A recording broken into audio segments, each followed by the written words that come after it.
Welcome back to Dodger Legends.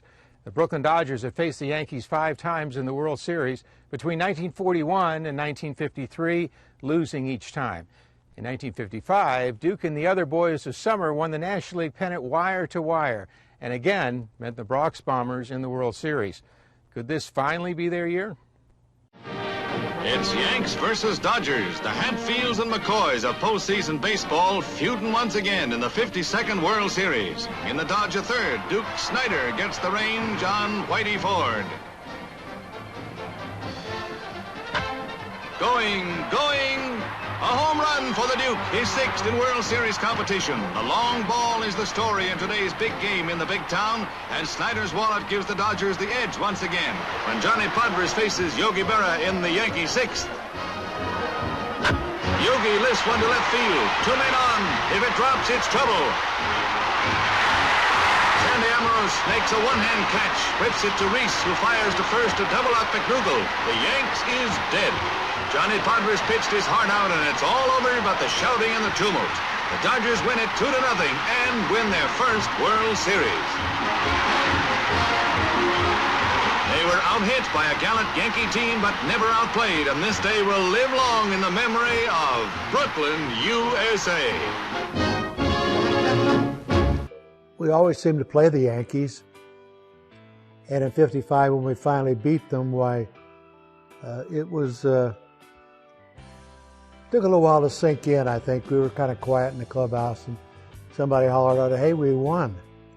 And then we just let it go. We had a really beautiful celebration. Then we had a big dinner in downtown Manhattan at the Roosevelt Hotel, and we just had a wonderful time. And taking the buses, there's 2 bus loads of us going back to Brooklyn, and the streets were just lined with people in Brooklyn. And I guess word had gotten out of what our route was going to be because of the ticker tape parade all the way almost from Yankee Stadium back to Brooklyn.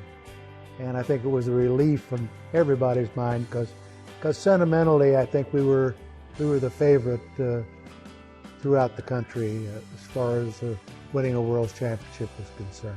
Being a world champ raised Snider's profile even more, and Madison Avenue came calling. Hey, teaching your boy the tricks? All I know, Al. About shaving, too? He's a little young for that. Well, if he were old enough. You know me, Al. I teach him to shave with a Gillette razor. Sure, now there are 3 super speeds. For younger men and men with sensitive skin, the light. Average skin and beard, the regular. Men who like the heft and feel of a heavier razor, the heavy. Duke, what do you do to keep yourself in top condition? Well, Captain Midnight, I get plenty of sleep, exercise, and the right kind of foods. And I drink chocolate-flavored Ovaltine. Remember, I said Ovaltine, not one of those imitation milk flavorings, or the other kind with just a few vitamins. That's right, Duke. Ovaltine's got what it takes. The Dodgers would win another pennant in 1956, but lose to the Yankees in 7 games.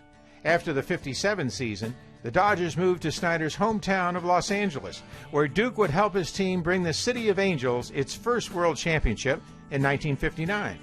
The Dodgers played their first few years in the Los Angeles Coliseum, a place that Snider wasn't crazy about for baseball. Coliseum was not a baseball stadium.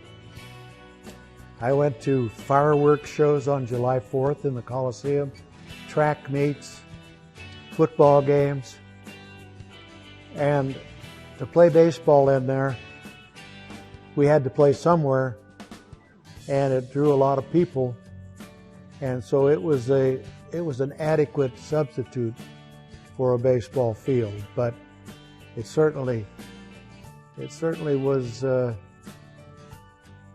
confusing hitting a 440-foot out to right center field. Duke would play 3 more years with the Dodgers, which included being the team's captain in 1962 and getting the first Dodger hit in their new stadium. He'd leave the Dodgers after the '62 season and retire from baseball in 1964. When we come back, the Duke goes to Cooperstown.